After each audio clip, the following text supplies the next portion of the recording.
Ma'am sir नमस्ते। सुलेखा, सुबह काम पर क्यों नहीं आई थी तुम? और ये अपने बेटे को यहाँ पर क्यों लेकर आई हो?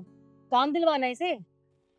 वो मेम साहब, मेरे बेटे ने कक्षा में टॉप किया है, तो बस आपके लिए मिठाई लेकर आए थे। मिठाई खिलाना मैडम को। एक मिनट, हमारे इतने बुरे दिन आ गए हैं कि तुम्हारे घर की ये घटिया सी मिठाई खाएंगे? तुम्हारे बेटे ने टॉप किया है ना, तो अच्छी बात है, खुशी मनाओ। घर में काम फैला, जगह काम करो। मेम साहब, काम तो मैं सारा कर लूंगी, पर कम से कम पूछिए तो सही कि मेरे बेटे ने कौन सी कक्षा में टॉप किया है। हम क्यों पूछें कौन सी कक्षा में टॉप किया है? हमें क्या मतलब हुआ? और वैसे भी नौकरानी का बेटा है, कौन सा बहुत बड़ा तीर मान लेगा, कौन सा बहुत बड़ा कलेक्टर बन जाएगा? ये नौकरी बनाओगा और क्या। वाह, आप कैसी जगह ले आए हो? अरे इन्हें बात करने की तमीज तक नहीं है। कोई बात नहीं बेटा, ऐसे बात नहीं करते। सुलेखा, अपने बेटे को समझा ले। भूल गया है कि नौकरानी का बेटा है, ये अपनी औकात में रह के बात करे, मुझे जवाब देगा। और इसे बताओ कि जो कपड़े पहने हैं ना, वो पैसे हमने ही दिए हैं इसको, तभी अच्छे कपड़े पहन पा रहा है। बता दो, वरना दिखा दूंगी असली औकात इसकी मैं। हाँ तो पैसे तुम फ्री में नहीं देते, मेरी माँ तुम्हारे घर में काम करती है इसलिए पैसे देते हो। सुलेखा, अपने बेटे को बोल दो मुझसे बहस ना करे, क्योंकि अगर मैंने तुम्हारी माँ को काम से निकाल दिया ना, तो सड़कों पे भीख मांगते फिरोगे तुम। देखिए मैम साहब, अपने बेटे की तरफ से मैं आप दोनों से माफी मांगती हूँ। वो क्या है ना, ये अभी नादान है, इसे बड़े लोगों से बात करने की समझ नहीं है, पर मैं इसे समझा दूंगी। आगे से ये आपके साथ इस तरह से बात नहीं करेगा, माफ कर दीजिएगा। देखो, तुम इस घर में झाड़ू पोछा करती हो, वो भी काफी सालों से, इसलिए तुम्हारे बेटे को माफ कर रहा हूँ मैं। नहीं तो इसने मेरी बीवी से जुबान लड़ाई है ना, इसकी औकात याद दिला देता मैं। अब एक काम करो, इसे समझा दो, आज के बाद कभी हमसे बहस ना करे। चलो चलो। बेटा तू घर जा, मैं शाम को मिलूंगी। जी वो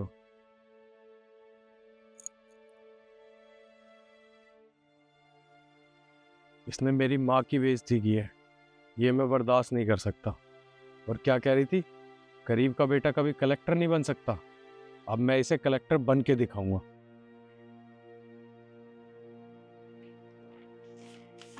नमस्ते मेम साहब। नमस्ते साहब। तू मुझे एक बात बताओ, कल कहाँ पर थी, काम पर क्यों नहीं आई? और आज इतना लेट काम पर क्यों आई हो? कहाँ थी तुम? वो मेम साहब, कल मेरे बेटे का इंटरव्यू था, तो मैं उसके साथ चली गई थी। वहाँ बहुत देर हो गई थी, इसलिए मैं यहाँ नहीं आ पाई। मतलब हम इसे पैसे इसलिए देते हैं ताकि ये अपनी बेटी के साथ जाकर उसका इंटरव्यू दिलवाए, है ना? हम यहाँ पर भूखे पैसे मर जाए, तुम्हें कोई मतलब नहीं है, तुम्हें सिर्फ अपनी बेटी से मतलब है ना? तुम एक बात बताओ, हम तुम्हें पैसे क्यों देते हैं? जब तुम्हें काम नहीं करना तुम बता दो, हम किसी और को रख लेते हैं। रोज रोज नए ड्रामे शुरू कर देती हो। मेम साहब, मैं कोई ड्रामा नहीं कर रही हूँ, मैं सच बोल रही हूँ। वो क्या है ना, मेरे बेटे ने रात दिन मेहनत की है, रात रात में वो पढ़ाई करता है। उसका इंटरव्यू था और मैं उसके साथ बस इसलिए गई थी ताकि मैं देख सकूं कि इंटरव्यू देने के बाद मेरे बेटे के चेहरे पर कौन सी खुशी आती है। बस उसी खुशी को देखने के लिए मैं उसके साथ चली गई। ठीक है, फिर तुम एक काम करो, तुम अपने घर जाओ, अपने बेटे के साथ बैठो और दिन भर उसके चेहरे की खुशी देखते रहना, ठीक है? जाओ यहाँ से, चलो। देखिए मैम साहब, मैं आपके सामने हाथ जोड़ती हूँ, आप मुझे काम से मत निकालिए। आप मुझे काम से निकाल देंगी तो मेरे बेटे की पढ़ाई बीच में ही रुक जाएगी, और फिर मैं उसे कैसे पढ़ाऊंगी? रात दिन मेहनत की है उसने, और मुझे अपने बेटे की मेहनत पे पूरा भरोसा है कि एक ना एक दिन वो बहुत बड़ा अफसर बनेगा। आप मुझे काम से मत निकालिए। अरे नहीं नहीं, आप हमसे क्यों माफी मांग रही हैं? आप हमारे आगे हाथ मत जोड़िए, आप तो कलेक्टर की माँ है, आप तो ओहदे में बहुत ज्यादा बड़ी है हमसे। यहाँ आप ऐसे बात करेंगे तो अच्छा नहीं लगेगा। और देखिए, हमें आपकी कोई जरूरत नहीं है, आप प्लीज जाइए यहाँ से, क्योंकि आपको सिर्फ और सिर्फ अपने बेटे के गुणगान गाने और खूब खुशी देखना उसके चेहरे की, ठीक है? चलिए निकलिए यहाँ से। देखिए मैम साहब, मैं माफी मांगती हूँ, मैं आज के बाद कोई गलती नहीं करूंगी, कभी भी छुट्टी भी नहीं करूंगी। आप मुझे जैसा कहेंगी मैं वैसे काम करूंगी, बस मुझे निकालिए मत, हाथ जोड़ती हूँ। तुम्हें समझ नहीं आ रहा क्या एक बार में मेरी बीवी क्या कह रही है तुमसे? अभी तो इज्जत से बात कर रहे हैं, चुपचाप निकल जाओ यहाँ से, वरना बना दूंगा तुम्हारे बेटे को भी कलेक्टर। और हाँ, कल आ जाना, हिसाब किताब कर लेना अपना। और देखो, तुम कोई नौकरानी ढूंढ लो, ऐसे लोग नहीं चाहिए काम पर, रोज ड्रामे आ जाते हैं नहीं लेकर। ये बनाएंगे अपने बेटी को कलेक्टर। पुरानी का बेटा है, नौकरी बनेगा।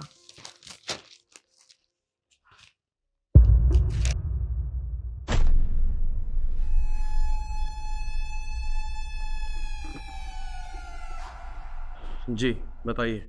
सर एक्चुअली क्या है ना, जो हमारा कंस्ट्रक्शन हो रहा है सर, उस पर सरकार ने स्टे लगा दिया है, तो हम उसी के लिए आपसे बात करने आए थे। प्लीज सर हमारी मदद कीजिए। देखिए, जो आपकी लैंड है वो एग्रीकल्चर लैंड है और आप उस पर क्या कर रहे हो, कंस्ट्रक्शन। तो आप दोनों गलत काम कर रहे हो। सर अगर मैं गलत ना हूँ तो आप सुलेखा जी के ही बेटे हैं ना, जो हमारे घर में नौकरानी का काम करती थी? जी हाँ, मैं उनका ही बेटा हूँ और मेरी माँ आपके घर में ही काम करती थी। बताइए, दुनिया कितनी छोटी है, मतलब कौन कहाँ मिल जाता है कुछ पता नहीं होता। अब तब तो हम आपके अपने ही हुए ना। अच्छा, आज तुम मेरे अपने हो गए। अरे उस दिन मेरी माँ तुम्हारे पास सिर्फ मिठाई का डिब्बा लेके आई थी अपनी खुशियाँ बांटने के लिए, और तुमने क्या किया, तुमने मेरी माँ की बेइज्जती की। और वो सब छोड़ो, जब तुम्हें पता था मेरी माँ के हालात खराब है, मेरी माँ के पास इतने भी पैसे नहीं थे कि वो मुझे पढ़ा सके, तो तुमने क्या किया, तुमने उन्हें नौकरी से निकाल दिया और आज अपने फायदे के लिए तुम मुझे अपना बना रहे हो। देखिए सर, वो पुरानी बात है। अब वो बात गई ना, अब आप सोचिए क्या फ़ायदा। हमें आगे की सोचनी चाहिए। और सर देखिए, हमने उस कंस्ट्रक्शन पर बहुत पैसा लगाया है सर, अगर वो पैसा डूब गया तो हम सड़कों पे आ जाएँगे। Sir sir please. तो मैं क्या करूं। अरे तुम्हें पैसों का बहुत घमंड था ना, तो लगा लो पैसे, बचा लो अपनी जमीन को। मैं तुम्हारी कोई मदद नहीं कर सकता। एक काम कीजिए, जाइए यहाँ से। सर पर हमारा नुकसान। अरे तुम्हारा नुकसान हो तो इसमें मैं क्या करूं, और वैसे भी मैं कोई इलीगल काम नहीं करता। अब जाओ यहाँ से, और बाहर और भी लोग बैठे हैं, मुझे उनकी भी सुननी है। निकलो यहाँ से। और हाँ, एक बात और, क्या कह रही थी, नौकरानी का बेटा नौकरी बनेगा, गाड़ियां साफ करेगा। अगर नौकरानी का बेटा मेहनत करे ना तो कलेक्टर भी बन सकता है। जाओ यहाँ से।